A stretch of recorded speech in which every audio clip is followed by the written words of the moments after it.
इसी तरफ मैं आ रहा था, सोशल मीडिया को थोड़ा सा हम ज़रूर अपने प्रोग्राम में डिस्कस करते हैं, बिकॉज सोशल मीडिया जब हमने काम शुरू किया था उस वक्त नहीं था सोशल मीडिया, जहाँ पे कुछ चीज़ों के फ़वाइद होते हैं, नुकसानात भी होते हैं, लेकिन उन लोगों का क्या करें जो अब जैसे पिछले दिनों आपकी एक स्टेटमेंट थी अली अजमत साहब को लेकर, जिसमें उन्होंने मैडम नूर जहाँ साहिबा के हवाले से कोई कमेंट किया कि हम जब सुनते थे गायकी तो आपने बड़ा मैं तो तड़प गई, आपने बड़ा सख्त रद्दे अमल उस पे बिल्कुल मैंने वो मेरा बड़ा प्यार है, मैंने उसको खूब डांटा, मैंने डांटा, उनके बच्चों ने नहीं डांटा, ना अहमद अली भट्ट ने डांटा, उन्होंने बड़े तरीके से कहा, मैं तो चीखी उसके ऊपर, मैंने कहा तुम ये कैसे कह सकते हो ये तुम, मतलब मैं यूं हो गई बिल्कुल, क्योंकि वो पता नहीं वो ऐसे बड़बड़ कभी कर जाता है, मैंने ये भी कहा और फिर उसने बाद में उसको रिग्रेट भी हुआ, वो उसने बाद में उन्होंने माजरत भी की।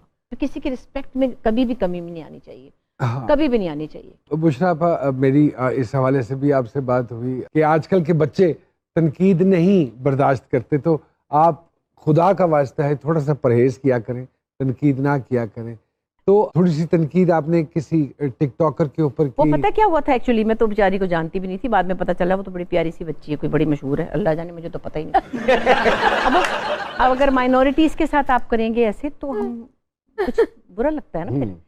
उसने भी, और मुझे ये भी नहीं पता था कि उसने माजरत कर ली है, मैं कौन सी रोज हर वक्त बैठी उसके ऊपर। आपका दिल चाहता है कि टिकटॉक बनाने का? नहीं, तौबा करें।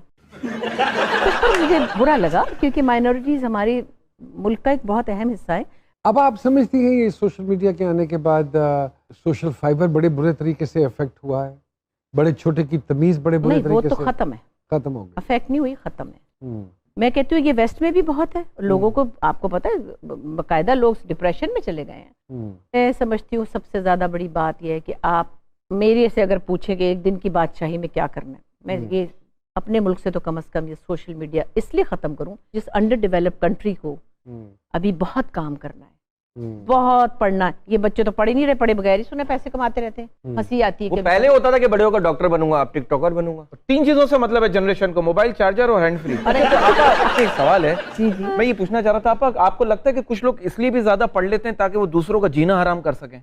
वैसे कई अनपढ़ लोग भी लोगों को जीना हराम जैसे ये कर रहे हैं। मैं आपको नहीं कह रही, वैसे कह रही हूँ जी जी, बल्कि जीना हराम करने वाले होते ही अनपढ़ है, भले वो जितने भी पढ़े लिखे हो। हाँ, मतलब ज़हनी तौर पे अनपढ़ होते हैं, वो फितरी तौर पे अनपढ़ होते हैं। अगर उनको पता चल जाए कि इंसानियत से कैसे डील करना, वो किसी को तंग नहीं करेंगे। आपका फोकस, आपका फ्यूचर, आपका करियर, आपकी पढ़ाई होनी चाहिए, फिर ये चीजें बाद में आती हैं। ये मैं कहती हूँ, मुझे कई दफा लोगों ने बुलाया, आप जैसे कहती हैं लेक्चर के लिए बुलाया कहीं, तो मैंने कहा मेरा ख्याल है जो विदाउट एनी इंटेंशन और प्लानिंग, और मैं नहीं समझती कि बड़ी मैं समझदार थी, मेरा फोकस बहुत अच्छा था, मेरी प्रायोरिटीज का मुझे बहुत पता था कि मेरी बच्चियों का स्कूल, घर बाहर, खाना पकाना, ये वो उनकी ड्यूटी, उसके बाद मेरे पास जो टाइम बचता था, मैंने 25% काम किया है।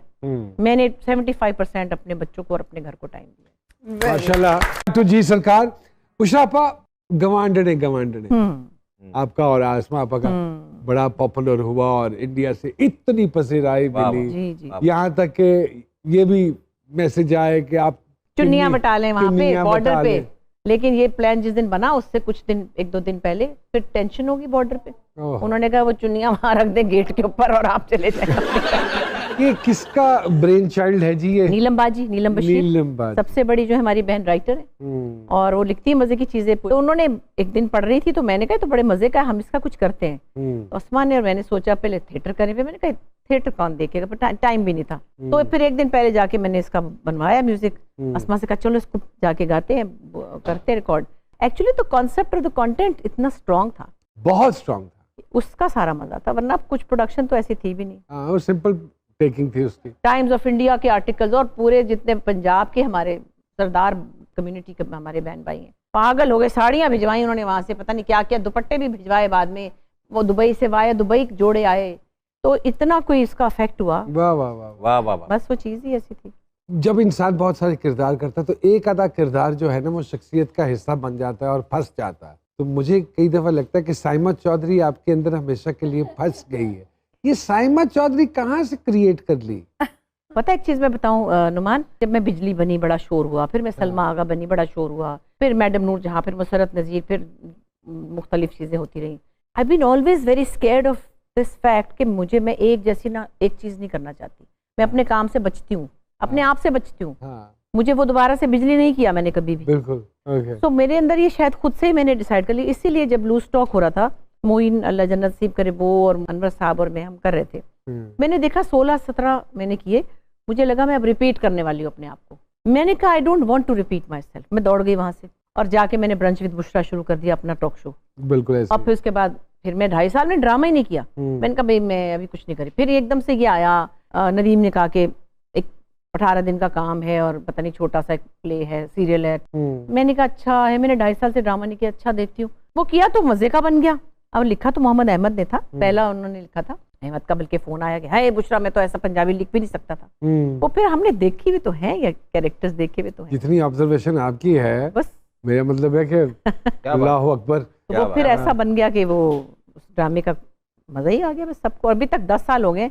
अब भी आप जाती हैं मुख्तलिफ जगहों पे तो फरमाइश होती है? बहुत, हर वक्त हर जगह। बस सहमा चौधरी रहनी चाहिए। जी सामिया जी आए जरा आपकी तरफ। आपने जो इंट्रो दिया बुशरा जी का, आपने वो सब कुछ कह दिया जो मैंने कहना। तो मैं बदल दियांगा तुसी। मेरे ख्याल में दोबारा शूट कर ले।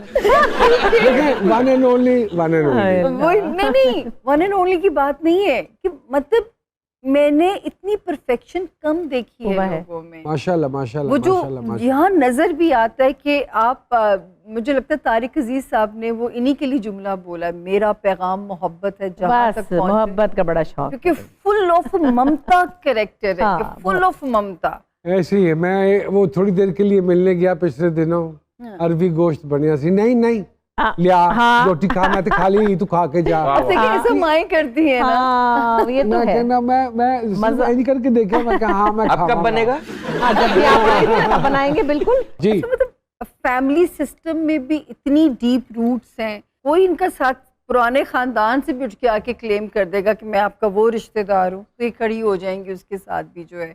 मतलब अच्छी बात है कि मतलब कि उदा सोचन के जिन्हां दी ताड़ी ड्यूटी नहीं बनती। जी मैं वही, आज दे दौर इज वेरी रेयर। अल्लाह इनको नजरे बद से बचाए और इनकी अपनी नजर उतारती रहा करे। मतलब इतनी स्टेबल दिमाग की हैं, मुस्तकिल मिजाजी के, ना ये खातून रास्ते बदल सकती हैं, ना दर्जी बदल सकती हैं। नहीं बदलती दर्जी। चेंजेस इतनी आसानी से एक्सेप्ट नहीं कर सकती, चाहे वो लोगों की हो, हालात की हो। पता क्या होता है, मुझे सब सारे कहते हैं ना, मैं ईमान से एक बात कह रही हूँ, ऐसे मेरी अपनी एक समझिए अचीवमेंट है जिंदगी की, कि मैं कहती हूँ मुझे सारे अच्छे लोग मिलते हैं, मेरे पे अल्लाह का बड़ा करम है, मुझे कोई बुरे लोग मिलते ही नहीं है। आपकी अपनी भी एफर्ट है, क्योंकि निभाने का फन आप जानती हैं। हाँ, निभाने की बड़ी बीमारी है। तो ये जो है ना ये अच्छा, लेकिन जो मैं कहना ये चाहूंगी कि इसके पीछे इतनी बम्पी राइड है कि अगर मैं देखूं बुशरा जी की जिंदगी में हर दिन नया दिन आया होगा, हर दिन नया टास्क आया होगा, और वो इनकी हिम्मत है कि इन्होंने वो टास्क में सुरखरू हुई होंगी। जैसे कह रही है सामिया जी, कभी